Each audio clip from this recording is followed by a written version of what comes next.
早晨，今日好感恩可以翻嚟同大家分享羅馬書，請阿考嚟幫我哋讀。耶穌基督的僕人保羅，奉召為使徒，特派傳神的福音。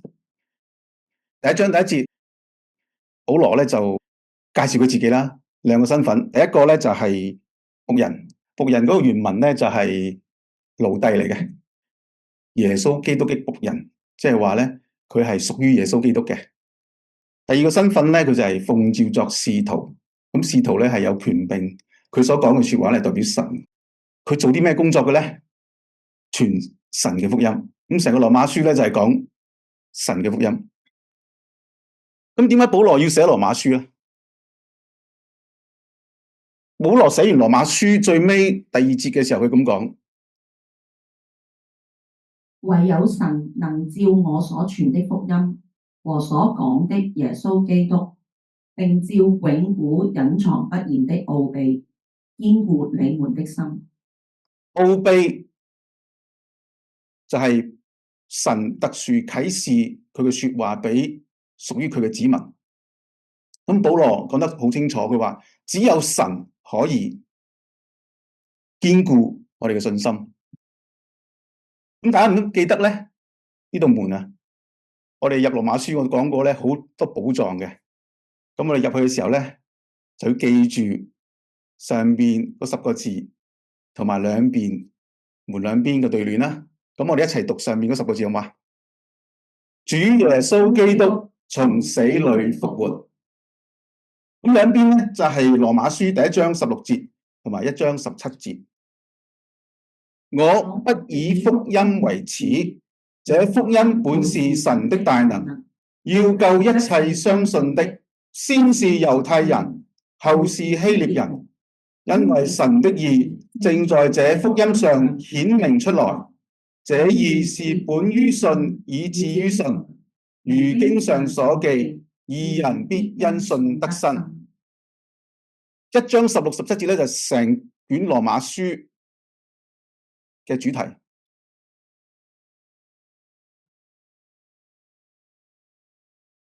今朝我 WhatsApp 咗俾大家羅馬書6章1至14節嘅，咁咧大家如果可以嘅話咧，就打開佢，弟兄讀單數節好嘛？咁啊姊妹讀雙數節。預備起，這樣怎麼說呢？我可以仍在罪中嗎？叫恩典顯多嗎？斷乎不能。我們罪上死了的人，豈可仍在罪中活着呢？豈不知我們這受洗歸入基督耶穌的人，是受洗歸入他的死嗎？所以我們藉着洗禮歸入死，和他一同埋葬，原是叫我們一舉一動有新生的樣式，像基督藉着父的榮耀從死裏復活一樣。我們若在他死的形狀上與他聯合，也要在他復活的形狀上與他聯合。因為知道我們的舊人和他同釘十字架，使罪身得滅絕，叫我們不再作罪的奴僕。因為已死的人是脫離了罪。我們若是與基督同死，就信必與他同活。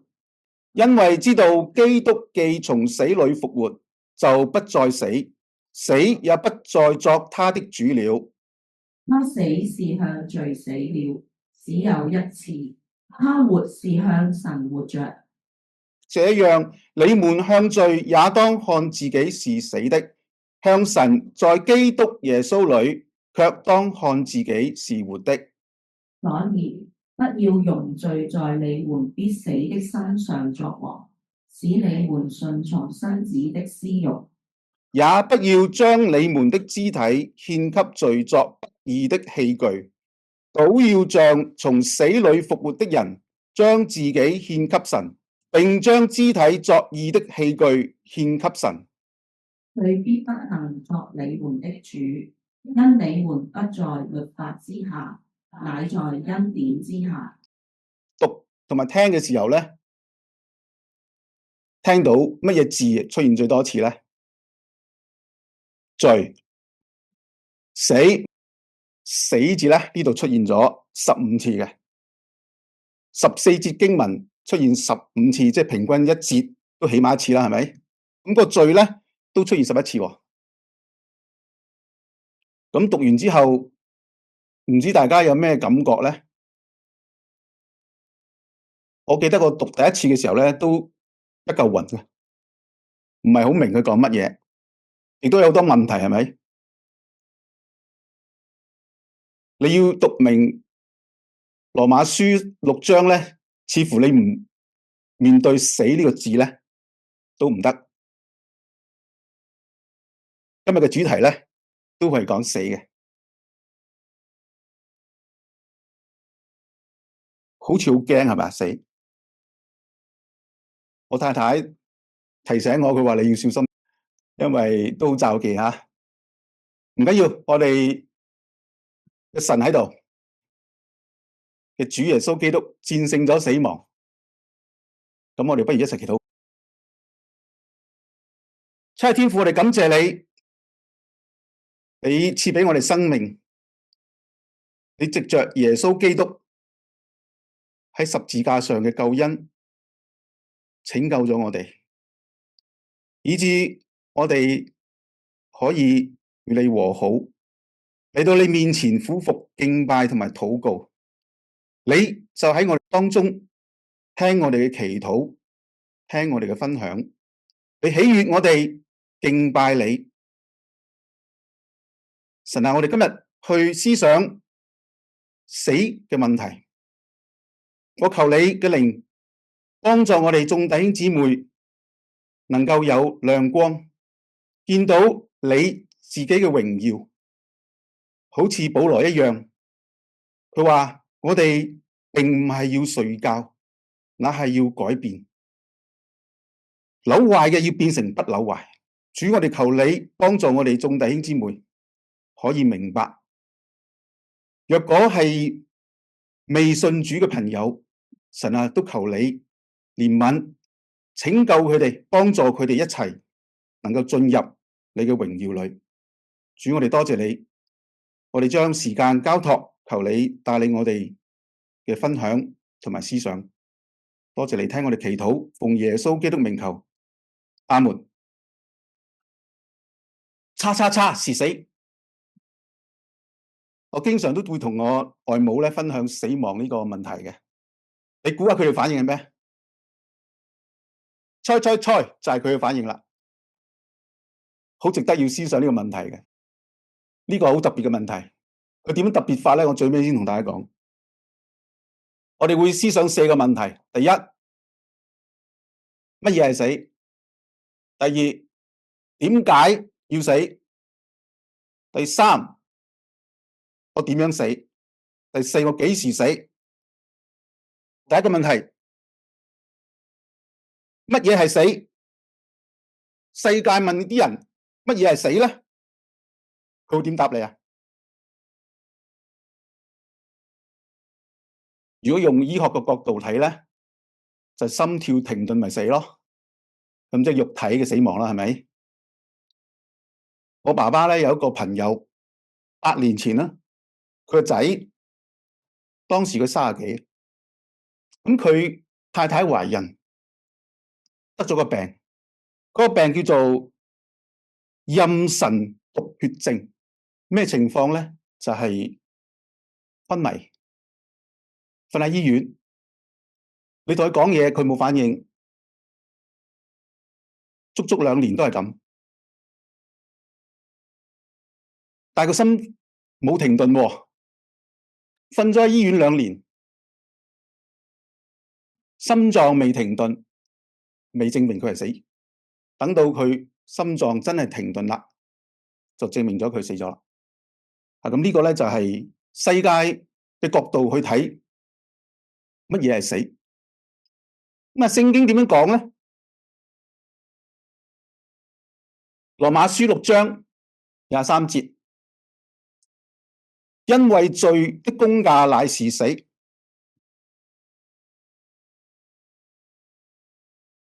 罪嘅工價乃是死。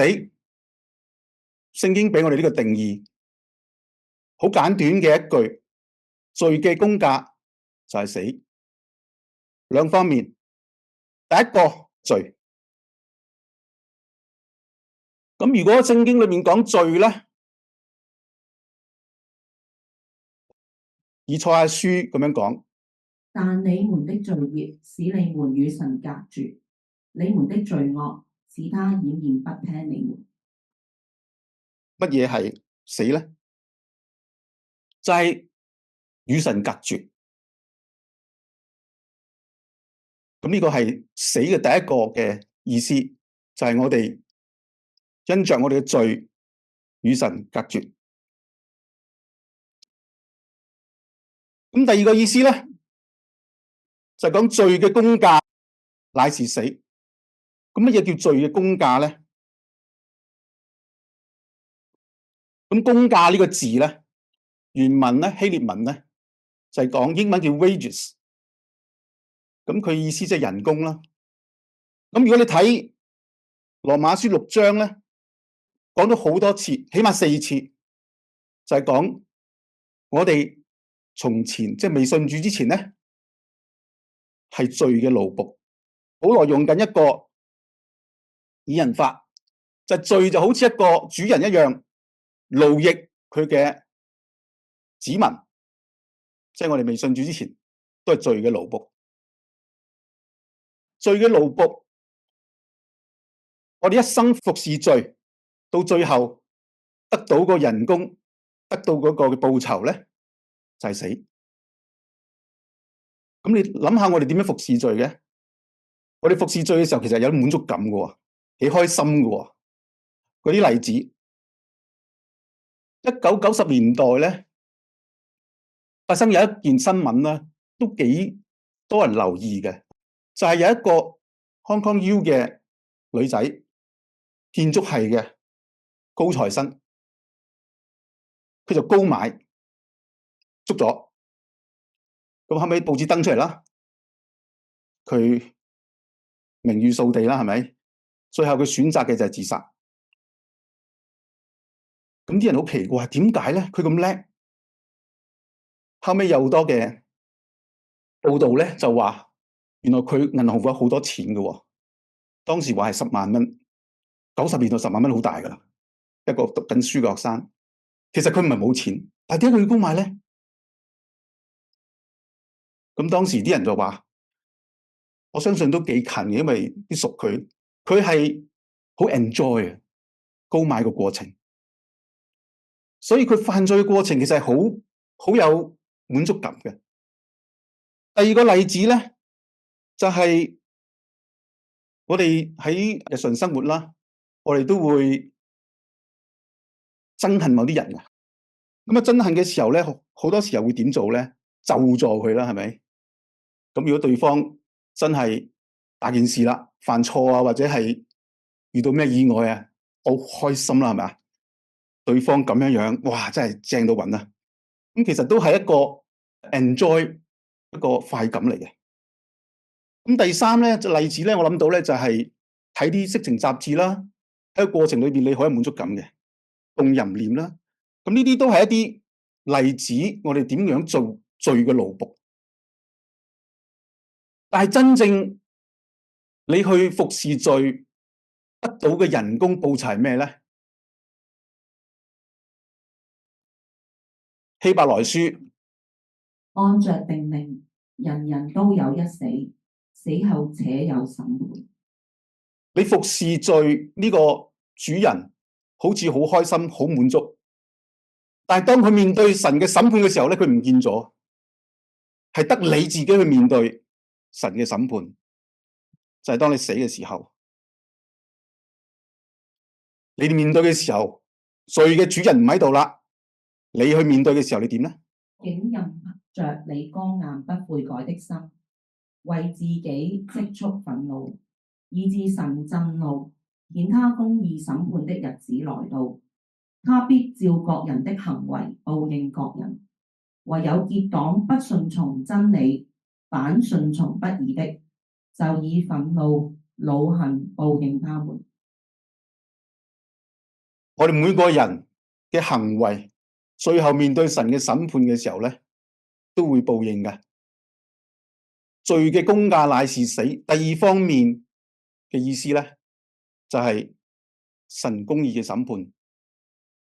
咁所以我哋頭先睇咗世界點樣理解死，同我哋聖經神俾我哋嘅智慧去睇死嘅時候係乜嘢嘅意思咧？第一，與神隔絕；第二，就係神公義嘅審判。第二個問題，點解要死？如果你問世界嘅人點解要死嘅，第一個未信主嘅人咧，佢可能會話俾你聽，正常啦，人嘅過程衰老嘛，病啦，病咪會死咯，意外啦，意外嘅事故啦，咁都會死嘅，或者係一啲生理功能嘅終止啦，咁呢啲都係解釋點解我哋死，但係佢哋集中點都係講緊我哋身體嘅死亡。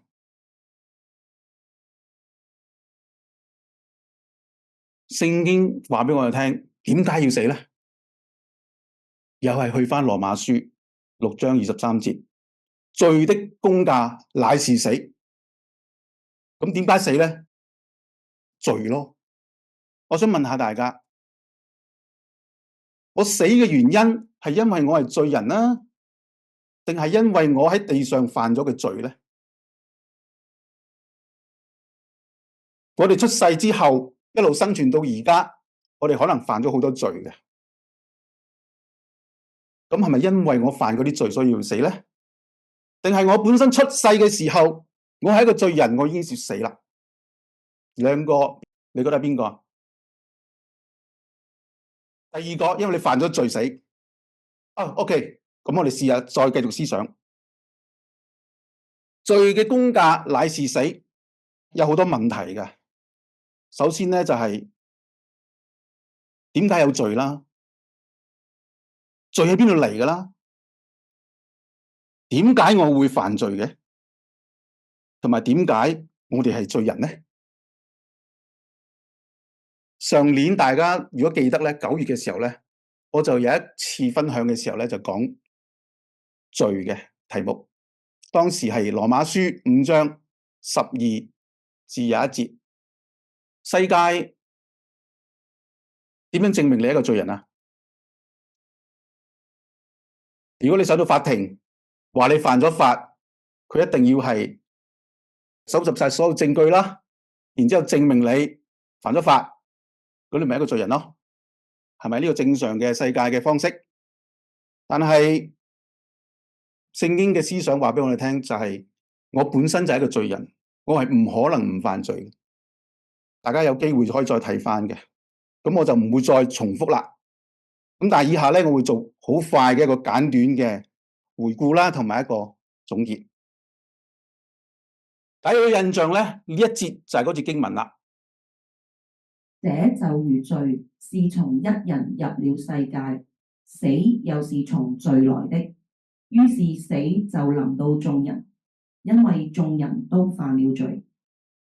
罪是從一人入了世界，呢個一人係邊個？亞當。這就如罪是從一人亞當入了世界，死又是從罪來。咁究竟呢個死係從邊個人嘅罪嚟嘅咧？都係亞當，死係從亞當嘅罪嚟嘅。眾人都犯了罪，眾人喺邊度犯罪？我哋都未出世，點解話我哋都犯罪咧？原來神創造亞當嘅時候，我哋都喺裏邊，就好似夏娃都係佢裏邊一樣。眾人喺亞當裏邊都犯咗罪，所以亞當嘅罪，我哋眾人都係罪人。聖經基督信仰一個好重要嘅真理，亞當係代表全人類，代表人類同神立約，佢犯罪墮落，所以佢所犯嘅罪都歸轉喺我哋身上。咁大家會講啦，哇，好唔公平啫！佢犯嘅罪關我鬼事咩？大家可以睇返上年我同大家分享嘅時候，有一個詳細嘅解說。咁我呢度就唔重複啦。亞當嘅罪，眾人都係罪人，所以我哋一生下來就係罪人啦。咁罪人自然就會犯罪啦。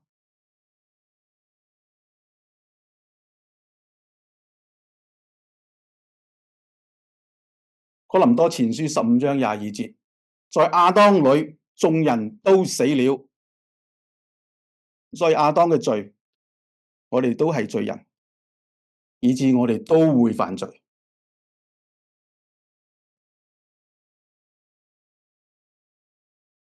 頭先個問題，死究竟係因為我係罪人呢，定係因為我犯罪呢？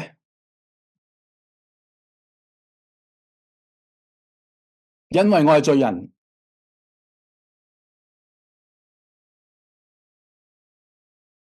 我哋會死，唔係因為我哋喺地上犯嘅罪，係因為我哋本身就係一個罪人。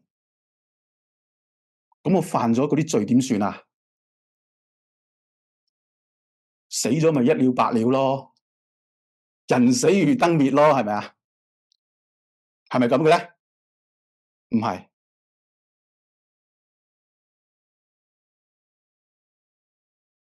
死咗係有審判。我哋喺地上所犯嘅每一個罪，到最後就成為我哋喺地獄裏面嘅刑罰。神嘅審判係好嚴厲嘅。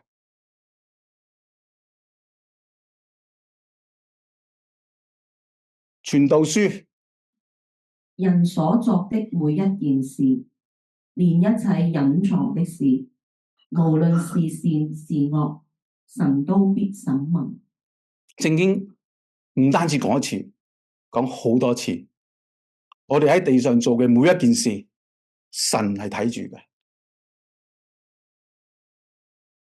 猶大書，亞當的第七世孫以諾也曾經預言這些人說：看，主必同他的千萬聖者降臨，要審判眾人，又要定所有不敬虔的人的罪，因為他們妄行各樣不敬虔的事，並且說了種種光復的話，頂撞神。由舊約去到新約，我哋睇下保羅點講。你竟印着你剛硬不悔改的心，為自己積蓄憤怒，以致神震怒，顯他公義審判的日子來到，他必照各人的行為報應各人。唯有結黨不順從真理，反順從不義的，就以憤怒惱恨報應他們。所以點解會死？大家見到啦，打洞嗰個我框咗出嚟，打橫嗰個咧，上年講咗啦。咁我想問下，如果神要審判我哋，佢根據乜嘢標準咧？用咩標準嚟審判你同我咧？你覺得係罪，我唔覺得係罪喎。大家標準唔同喎。我講大話 OK 啊，有乜所謂啫？係咪？神嘅標準係咩咧？神嘅標準就係律法。上年10月嘅時候，我都同大家分享過一次關於律法嘅事，我唔會重複啦。不過我哋可以再回顧一下律法啲功能。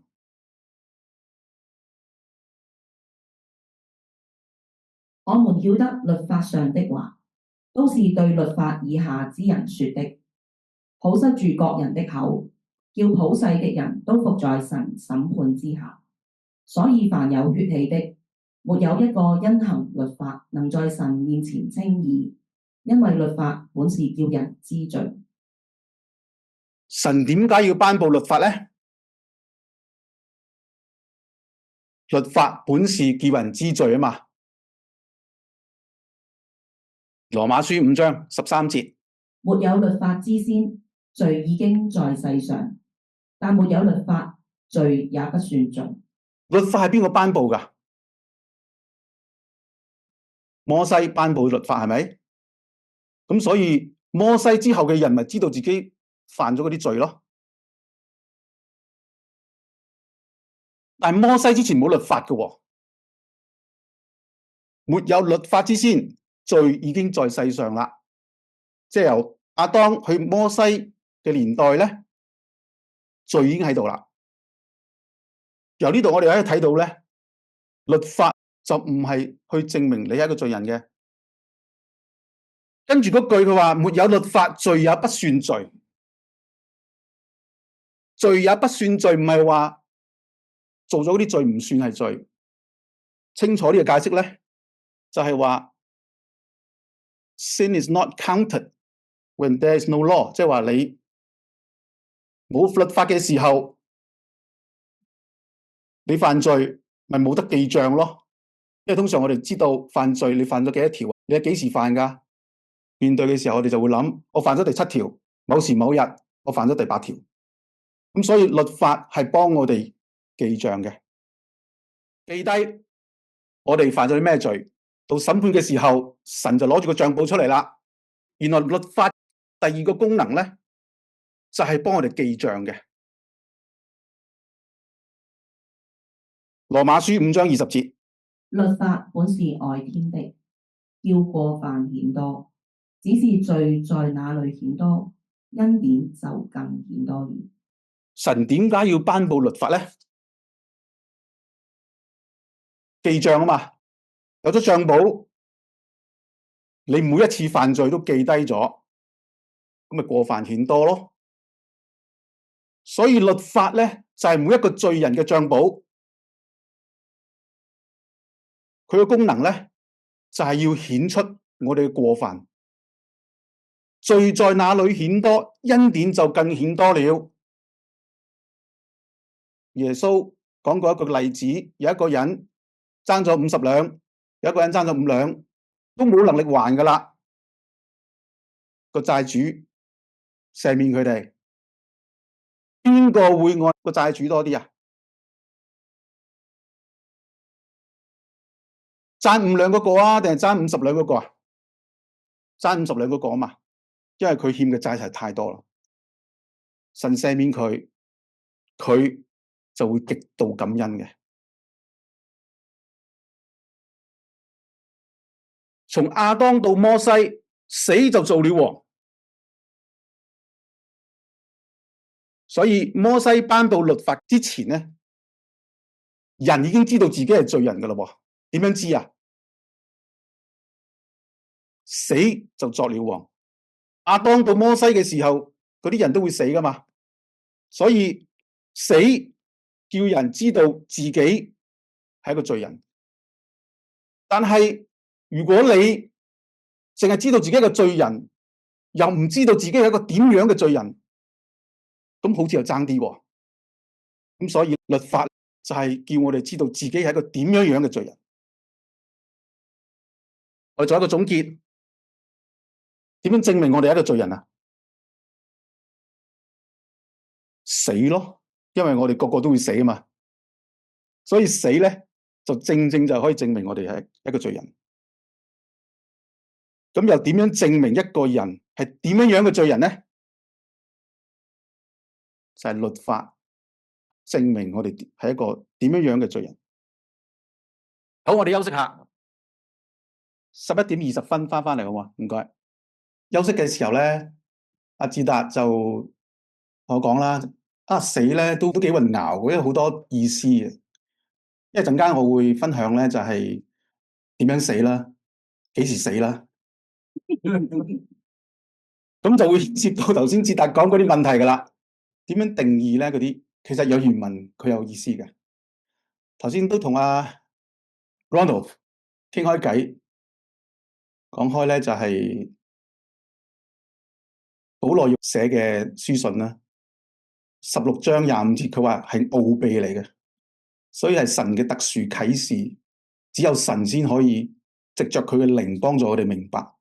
咁如果我哋明白咧，唔係代表我叻啲嘅，係因為神嘅恩典，求神憐憫我哋咧，要明白神嘅啟示真理咧，必然係神佢自己喺我哋生命裏邊做工嘅。頭先我哋睇咗呢幅圖，就係我哋嘅總結。死證明我哋係一個罪人，律法證明我哋係一個點樣嘅罪人。下一個問題，我會點死法咧？咁如果你問世界嘅人，我要點死咧？都係講緊身體嘅死亡嘅嗰啲方法啦，點樣死啊嘛？咁咧有啲咧就係善終啦，有啲咧就係安樂死啦，即係都係講啲方法點樣死法。集中點指着嘅都係身體嗰個死亡。咁我哋講點樣死咧，就一定要一齊講咧。幾時死？因為一齊嚟嘅通常。如果你問幾時死咧，世界人會答你咩咧？預測唔到喎，幾時？通常嘅答案都係咁噶啦。或者咧好啲咧就係生理上嘅一個過程。咁呢個咧就係通常你會揾到個答案。思想下呢兩個問題，聖經點樣去幫我哋明白？又係翻去6章23節，罪嘅工價乃是死。我哋睇咗罪，我哋睇咗罪嘅工價，而家我哋睇嗰個死字。聖經俾我哋嘅定義就係乜嘢係死？死第一個意思就係與神隔絕，第二個意思就係神公義嘅審判。與神隔絕，你估係暫時啊定係永遠嘅？暫時嘅，點解咧？神話過，他絕不以有罪為無罪的喎，你係有罪嘅喎，咁點會暫時咧？係咪啊？咁所以罪嘅工價乃是死，呢個死字咧個原文咧，即係希臘文嗰個意思，係講永遠死亡。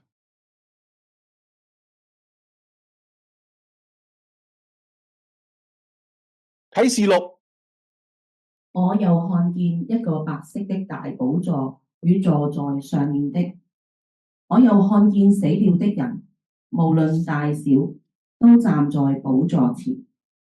案卷展開了，並且另有一卷展開，就是生命冊。死了的人都憑着這些案卷所記載的，照他們所行的受審判。於是海交出其中的死人，死亡和陰間也交出其中的死人，他們都照各人所行的受審判。死亡和陰間也被扔在火湖裏，這火湖就是第二次的死。若有人名字沒記在生命冊上，他就被扔在火湖裏。頭先我哋講罪嘅工價乃是死，係保羅寫嘅。佢用嗰個死嗰個原文嗰個字咧，正正亦都係約翰寫啟示錄嘅時候講到呢度第二次的死係同一個字嚟嘅，即係永遠嘅死亡，永遠與神隔絕，除非15節你喺生命冊上面。咁大家信唔信喺生命冊上面咧？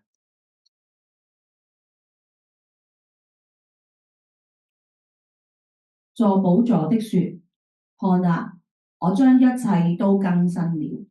又說：你要寫上，因這些話是可信的，是真實的。他又對我說：都成了。我是阿拉法，我是俄梅戛，我是初，我是終。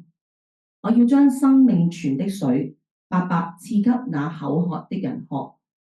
得勝的必承受這些為業，我要作他的神，他要作我的兒子。唯有膽怯的、不信的、可憎的、殺人的、淫亂的、行邪術的、拜偶像的和一切說謊話的，他們的分就在燒着硫磺的火湖裏。這是第二次的死。火湖嘅咩意思呢？燒着硫磺的火湖裏，佢想表達嘅意思就極其痛苦，極其痛苦，與神隔絕係極其痛苦，永遠隔絕。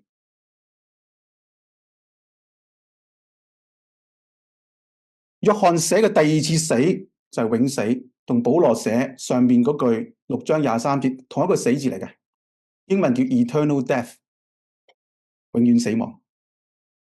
我哋加個 E 喺上面，代表呢個字永遠死亡。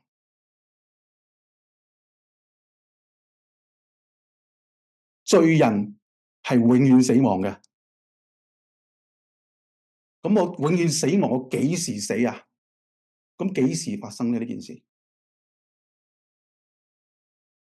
啟示錄，看啊，我必快來，賞罰在我，要照各人所行的報應他。我是阿拉法，我是俄梅戛，我是首先的，我是末後的，我是初，我是終。主耶穌基督應許佢會第二次翻嚟。第二次翻嚟嘅時候就係審判嘅時候，亦即係永遠死亡嘅時候，或者係永遠嘅生命嘅時候。啟示錄21章5至8節，可能好長，唔好讀啦。但我哋要問，點解約翰話第二次嘅？第二次咁即係第一次啦，係咪？我哋去翻揾第一次喺邊度？原來第一次就係喺創世記，耶和華神將那人安置在伊甸園，使他修理看守。耶和華神吩咐他說：園中各樣樹上的果子，你可以隨意吃，只是分辨善惡樹上的果子，你不可吃，因為你吃的日子必定死。聖經第一次講死就係呢個字，2章嘅第17節、16、17節係神同亞當人類嘅代表立約嘅時候，吩咐佢唔可以食分別善惡樹嘅果子，吃嘅時候要死。佢食咗啦，跟住佢有冇死到啊？佢好似唔係即刻死喎。3章，耶和華神又對亞當說：因為你聽從了你妻子的話，吃了我吩咐你不可吃的那樹上的果子，地就必因你的緣故受咒詛，你必終生勞苦，才能從地裏得吃的。地要給你長出荊棘和蒺藜來，你也要吃田間的蔬菜。你必汗流滿面，才有飯吃，直到你歸回地土，因為你是從地土取出來的。你既然是塵土，就要歸回塵土。神對人類嘅第一次審判，神話你既然是塵土，就要歸回塵土。你估阿當明唔明啊？嗱，咩叫歸回塵土咧？我估佢唔係好明，係咪啊？因為佢都唔知咩叫死，冇例子啊嘛。我哋點解我知道我會死啊？我睇住好多人喺我前面死啊嘛。但係阿當係第一個人啊嘛，佢唔會知道咩叫歸回塵土啊嘛，係咪？最後佢都要明嘅。亞當生賽特之後，又在世800年，並且生兒養女。亞當共活了930歲就死。亞當咧，佢活咗900幾年，930歲喺當時嘅環境裏邊，佢仲有好多兒女。咁好明顯，大家睇到嘅係個身體嘅死亡啦。佢開始明啦，歸回塵土原來係咁嘅，就係身體嘅死亡啦。英文叫做 physical death， 我哋又俾個標記佢，以便我哋可以認清楚。E 就係叫做永死。咁我哋第一次有個 physical death， 就係身體嘅死亡。對於呢個身體嘅死亡，聖經點樣記載咧？我哋睇下摩西點樣講。主啊，你世世代代作我們的居所，諸山未曾生出，地與世界你未曾造成，從亙古到永遠，你是神。你使人歸於塵土，說你們世人要歸回。你將我們的罪孽擺在你面前，將我們的隱惡擺在你面光之中。我們經過的日子都在你震怒之下，我們度盡的年歲好像一聲嘆息。我們一生的年日是70歲，若是強壯可到80歲，但其中所經誇的不過是勞苦受煩，轉眼成空，我們便如飛而去。誰曉得你怒氣的權勢？誰按着你該受的敬畏曉得你的憤怒呢？求你指教我們怎樣數算自己的日子，好叫我們得着智慧的心。詩篇裏面150篇，摩西只係寫得1篇嘅啫，90篇。摩西好有智慧，佢睇到原來我哋肉身嘅生命長極都係講緊幾十年嘅啫。我哋一齊讀90篇嘅第12節，好嘛？求你指教我們怎樣數算自己的日子，好叫我們得着智慧的心。我哋嘅肉身幾時死呢？好短暫。喂，你們有話說，今天、明天我們要往某城裏去，在那裏住1年，做買賣得利。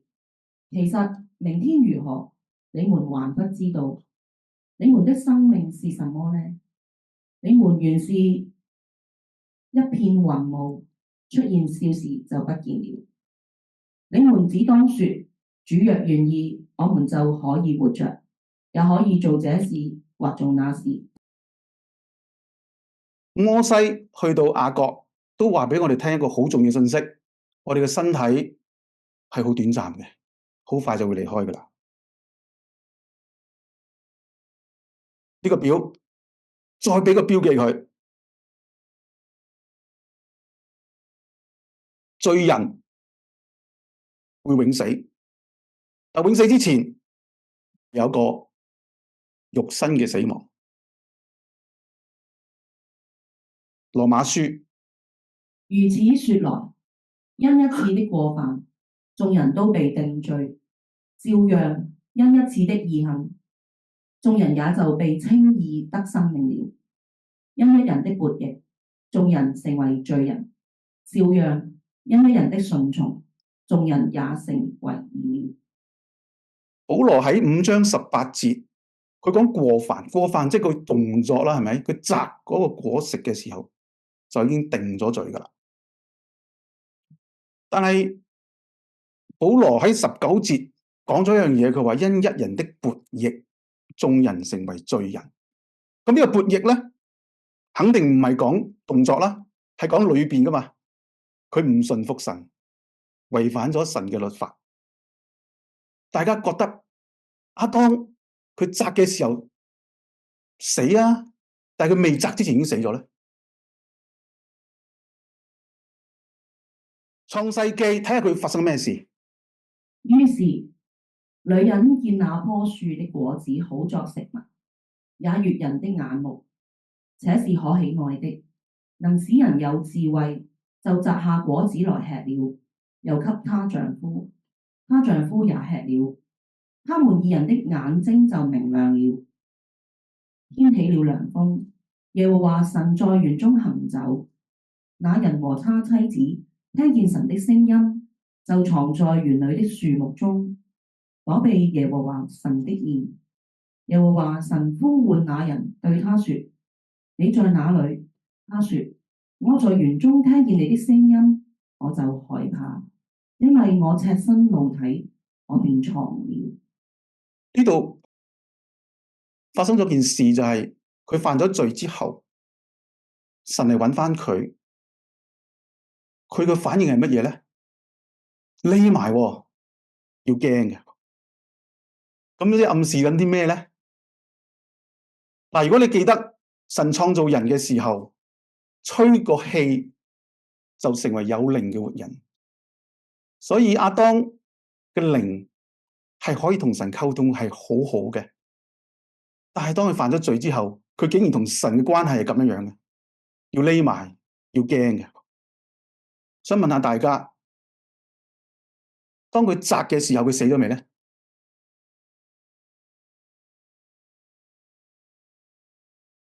當亞當望住個果子想摘嗰下已經死咗啦，但係佢真係摘嚟食喎。但係如果佢唔摘咧，你估佢會唔會死啊？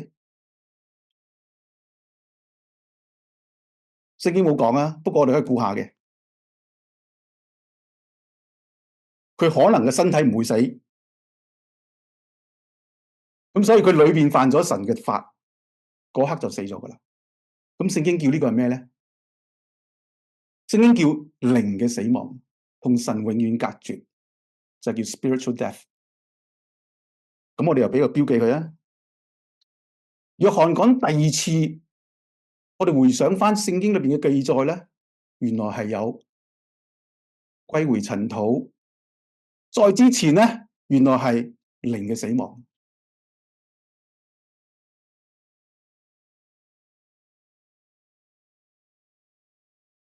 喺我哋嚟講咧，屬靈嘅生命係幾時死嘅咧？詩篇51篇。我是在罪孽裏生的，在我母親懷胎的時候就有了罪。我都未出世啊，我哋已經罪人，我哋已經死咗。我想問下，我哋個靈死咗，係咪落咗地獄啦？已經諗起死呢樣嘢嘅時候咧，通常你會受中國一啲嘅佛教思想啊、儒家思想啊，諗起地獄呢樣嘢咧，通常就哇好深18層，裏邊好痛苦，係咪啊？我哋會諗咁樣嘅。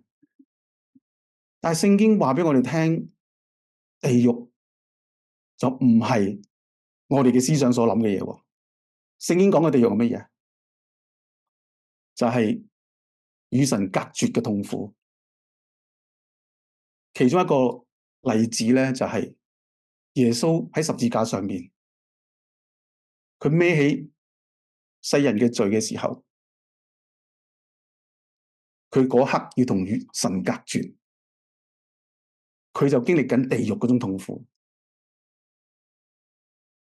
我哋重生得救嘅弟兄姊妹，我哋有冇經歷過地獄嘅痛苦咧？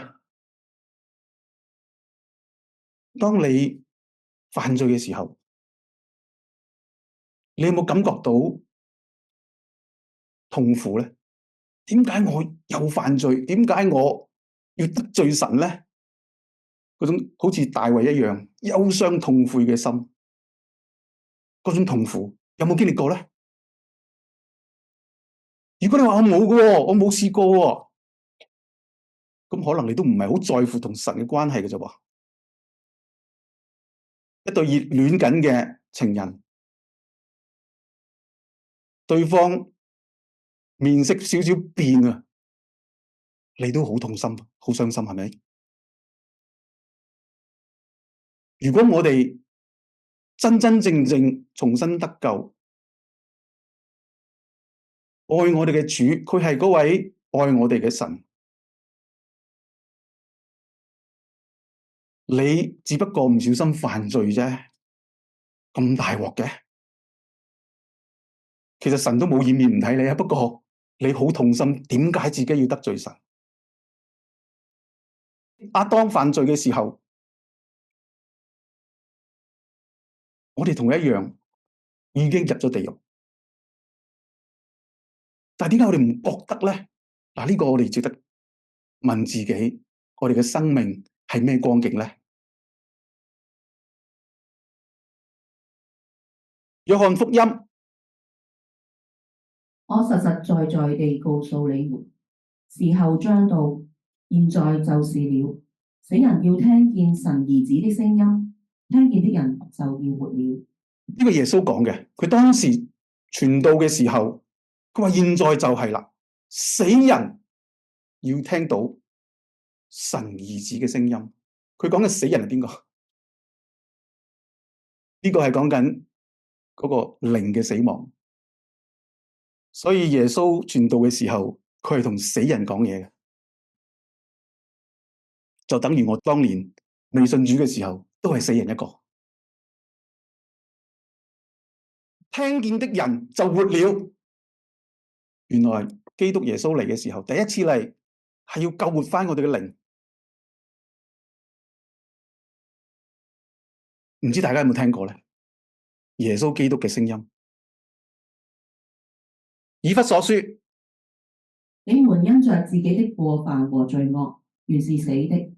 那時你們在過犯和罪惡中行事為人，隨着時代的潮流，也服從空中掌權的首領，就是現今在悖逆的人身上運行的靈。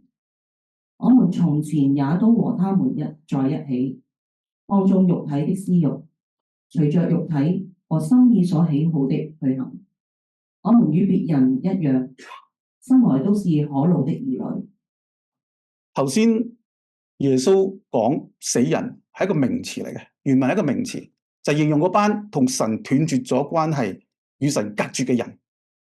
呢度保羅用嘅原是死的呢個字係形容詞嚟嘅，佢形容緊我哋以前喺過犯罪惡裏邊係死嘅，永死好快，基督翻嚟，肉身嘅死都好短暫，靈嘅死亡其實已經死咗噶啦。頭先呢個圖，我哋又加少少標記落去。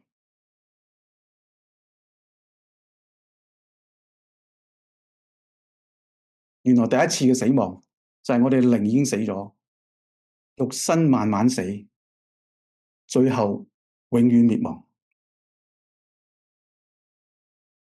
我哋做一個總結，好快分享咗4個問題。什麼是死？有邊個可以答到？與神隔絕，神公義嘅審判。為何要死？我點解要死呢？呢個圖大家都記住。咁我會點死法？靈嘅死、身體嘅死，同埋永遠嘅死亡。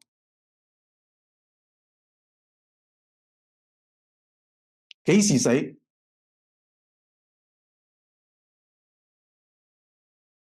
靈嘅死，我懷胎嘅時候已經死咗㗎喇。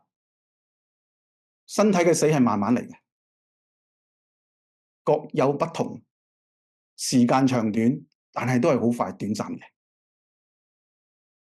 永死就係最終嘅滅亡。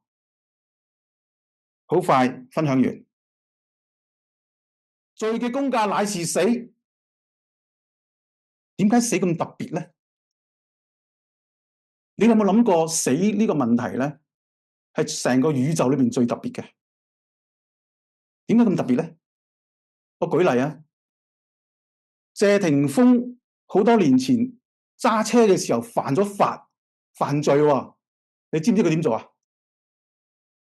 揾人頂包都得喎。死可唔可以揾人頂包呢？冇人可以逃避呢個問題。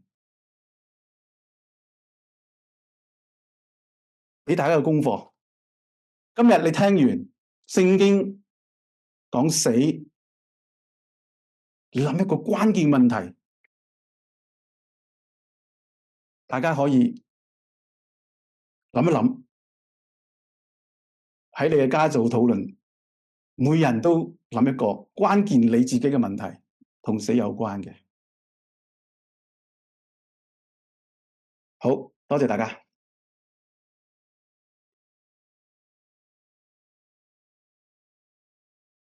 咁啊，容許我少少嘅回應，之後阿 Thomas 弟兄會同大家預告佢即係嚟緊嘅講道啊。今日幾深㗎啊！咁啊，花去大家係認真睇下羅馬書6章啊。咁我想同大家今日分享少少咧，就係我哋當中咧都有好多弟兄姊妹，有得親友，你好愛佢，好想去聽到福音，好想去得到你今日喺主耶穌基督裏邊呢個榮耀嘅新生命。咁但係咧，我發覺好多弟兄姊妹咧，我唔識講啊，點樣可以同佢哋傳福音咧？我鼓勵大家，你背2節聖經，有一節我諗你都識背，約翰福音3章16節，識背嘅一齊背。神愛世人，所以將他的獨生子賜給他們，叫一切相信他的不至滅亡，反得永生。呢個第一句。第二句咧就係今日阿思文同我哋分享羅馬書6章23節，我哋淨係分享上半部啫，下半部應該係下次啦嚇。羅馬書6章23節係我年青嘅時候睇咗篇文章，佢話如果你用一節聖經去講福音，你就揀呢節啦。